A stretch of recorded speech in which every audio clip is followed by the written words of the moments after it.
육수에 빠진 닭에 머물러 있는데? 안녕하세요. 저는 중학교로 교생 실습을 갑니다. 부자 되는 법 알려준다고 했죠? 여러분 부자 되고 싶죠? 네. 모르는 문제가 나왔을 때 3번을 찍을까? 5번을 찍을까? 어떤 대학에 갈까? 여러분들이 어른이 됐을 때 부자에 한 걸음 더 다가갈 수 있다고 생각합니다. 그러다 보면 부의 추월 차선이 열리고 부자가 될 수 있겠죠? 가격 차별 전략을 만들어라.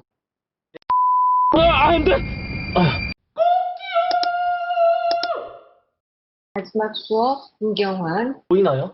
보여요. 좀 끊기네요. 나는 잘 들리는데?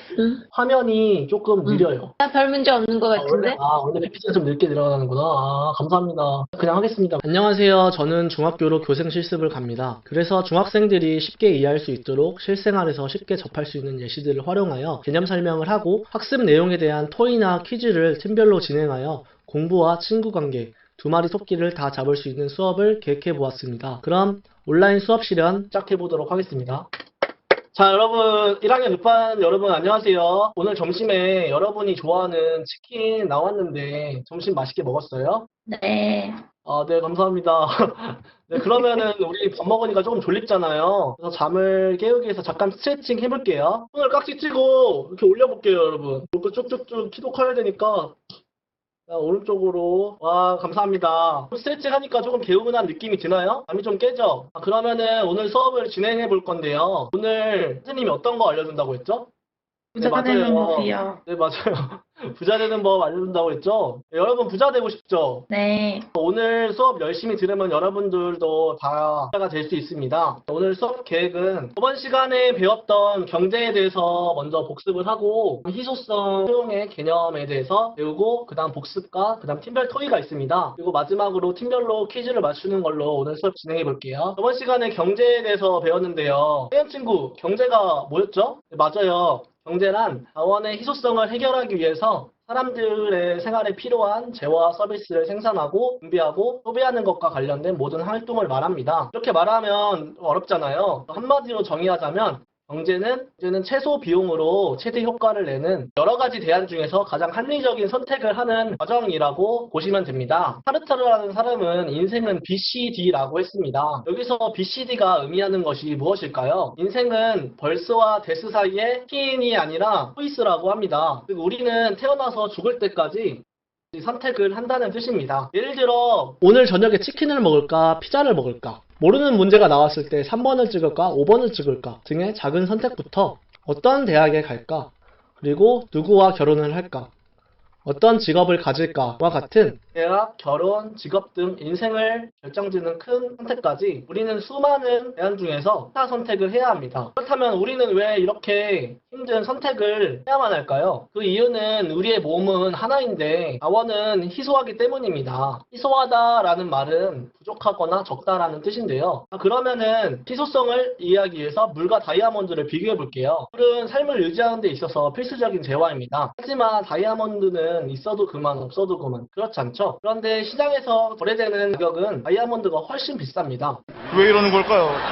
그 이유는 물보다 다이아몬드가 또한 자원이기 때문이죠. 여러분들의 이해를 조금 더 돕기 위해서 최근에 우리나라에서 일어나고 있는 예시를 들어보겠습니다. KF94 마스크의 가격은 1,000원 정도였습니다. 하지만 최근에 코로나 바이러스로 인해 마스크를 구하기 힘들어지고 마스크 가격은 1,000원 정도까지 올라가기 시작했습니다. 이러한 사례에서 볼 수 있듯이 구하기 어려운 자원일수록 가격이 비싸지고 자원의 희소성은 때나 상황에 따라 달라진다는 것을 알 수 있습니다. 따라서 한정된 자원을 가지고 최대의 효율을 낼 수 있는 선택을 하는 것이 부자가 되는 방법 중 하나라고 할 수 있습니다. 그러면 오늘은 생활 속의 경제학에 대해서 배워볼 거예요. 오늘 우리 학생들 치킨 먹었잖아요. 우리가 먹은 점심에도 경제학이 숨어 있습니다. 우리 인터넷 용어 중에 그거 있잖아요. 햄채면 햄버거 최대 몇 개까지 먹을 수 있어요? 이런 말이 유행했었는데 저는 치킨을 좋아하니까 치킨으로 예를 들어볼게요. 여러분들 배고플 때 치킨 먹으면은 맛있어요? 맛없어요? 맞아요. 너무 맛있죠? 먹을 때만큼은 이 사람처럼 된다고 생각을 합니다. 그런데 그렇게 하나둘 먹다 보면 배불러요? 안 배불러요? 배부르죠? 이렇게 먹다 보면 우리는 만족도가 떨어지면서 배가 차는데요. 배불러 죽겠는데 어머니께서 치킨 한 마리 더 시켜주셨어요. 그럼 먹어요? 안 먹어요? 맞아요. 안 먹죠? 왜 이러는 걸까요? 인간의 욕망을 만족시킬 수 있는 재화의 효능을 효용이라고 하는데요. 이 사진처럼 만족을 하면 이런 표정, 그리고 만족을 하지 못하면 이런 표정을 짓겠죠. 근데 이 효용은 한계가 있어요. 아무리 먹는 게 너무너무 좋아도 계속 먹다 보면 배부르죠. 그래서 이 짱구처럼 이렇게 잘 먹어도 한계가 오면 이렇게 부른 상태가 됩니다. 그래서 우리의 효용에는 한계가 있다고 해서 이런 것을 한계 효용이라고 합니다. 한계 효용은 효용을 얻는 증가분이라고 보시면 돼요. 치킨을 먹을 때 효용이 100이라고 하면 두 번째는 효용이 90, 그리고 배부를 때 먹으면 오히려 고통스럽기 때문에 효용이 마이너스가 될 수도 있는 거죠. 이렇게 몸으로 느끼는 효용이 계속 감소하죠. 이것을 한자로 몸이 느끼는 것이 감소한다고 해서 체감이라고 하는데요. 모든 재화나 서비스가 많으면 많아질수록 한계 효용이 감소합니다. 따라서 이것을 한계 효용 체감의 법칙이라고 합니다. 이러한 한계 효용 체감의 법칙의 예시는 우리 생활 속에서 쉽게 볼 수 있습니다. 우리 친구들 고기 뷔페 이런 데 가는 거 좋아하죠? 근데 저는 어저께 고기를 먹었으니 오늘은 여러분이 또 치킨을 먹으러 갔습니다. 치킨집 이름은 뼈에 빠진 닭이에요. 근데 거기서는 치킨의 가격 차별이 있었습니다. 무한리필로 먹을 때는 치킨이 2만원이었고 한 마리만 시켰을 때는 15,000원이었습니다. 우리는 무엇을 선택해야 합리적인 선택을 할 수 있을까요? 자신이 맛있는 녀석들 먹방 유튜버만큼 먹는다. 그러면 무한리필을 선택하는 것이 합리적이겠죠. 하지만 1인 1닭이라는 말도 있듯이 대부분의 사람들은 한 마리만 먹어도 배가 찹니다. 그리고 사실 1인 1닭도 어려운 사람들이 많아요. 따라서 뼈에 빠진 닭에 갔을 때는 한 마리만 먹는 것이 합리적인 선택입니다. 따라서 자신이 먹는 양을 생각해서 효용을 극대화할 수 있는 선택을 하는 것이 부자가 되는 방법이겠죠. 그러면 이번엔 다른 예시를 들어볼게요. 민수 친구 영화 좋아하죠? 그 민수 친구가 국가부도의 날이라는 영화를 보러 갔어요. 예매를 하려고 보니까 시간대별로, 그리고 PPT 넘어갔나요? 안 넘어갔어요. 육수에 빠진 닭에 머물러 있는데 잠시만요. 됐다.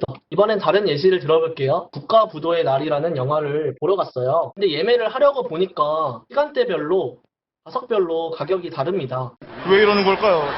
아까 인간의 욕망을 만족시킬 수 있는 재화의 효능을 효용이라고 했죠. 영화가 시간대별로, 좌석별로 가격이 다른 이유는 사람마다 느끼는 효용이 다르기 때문이에요. 어떤 사람들은 아침잠을 포기하더라도 영화를 싸게 보는 것이 자신의 효용을 늘릴 수 있는 것이라고 보는 반면에 어떤 사람들은 가격을 더 주더라도 아침잠을 자는 것이 자신의 효용을 늘리는 것이라고 생각하기 때문입니다. 그렇기 때문에 기업에서는 사람들의 효용을 반영하여 시간대별, 좌석별로 가격을 다르게 측정하는데요. 이것을 가격 차별이라고 합니다. 가격 차별은 소비자와 생산자들의 효용을 극대화하여 경제적 이익을 얻을 수 있기 때문에 합리적인 선택입니다. 자, 그러면은 지금까지 배웠던 내용들을 복습해 볼게요. 먼저 경제란 대화와 서비스를 생산, 분배, 소비하는 활동입니다. 죽을 때까지 선택을 한다는 말입니다. 그래서 아까 물과 다이아몬드, 마스크 이야기를 했던 거 기억나시죠? 마지막으로 가격 차별은 소비자의 효용에 따라 가격을 다르게 하는 것을 말합니다. 자, 그럼 개념 수업은 여기까지 하고 이제부터는 팀별로 토의 과제 하나가 있어요. 팀별로 소비자의 효용을 극대화하는 가격 차별 전략을 만들어라.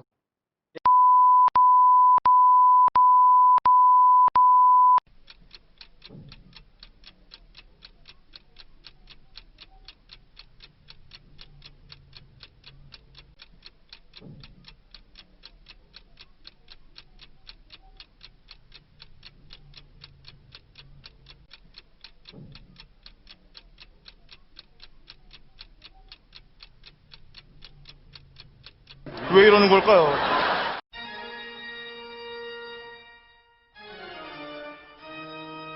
그러면 개념 수업은 여기까지 하고 이제부터는 팀별로 토의 과제가 하나가 있어요. 소비자의 효용을 극대화하는 가격 차별 전략을 만들어라. 예를 들어 영화관, 음식점, 공항, 지금부터 사절지와 색연필, 사인펜을 나눠줄 테니까 팀끼리 어떤 분야를 선택할지 이야기할 수 있는 시간을 드릴게요. 그리고 다음 시간에 발표하는 거예요.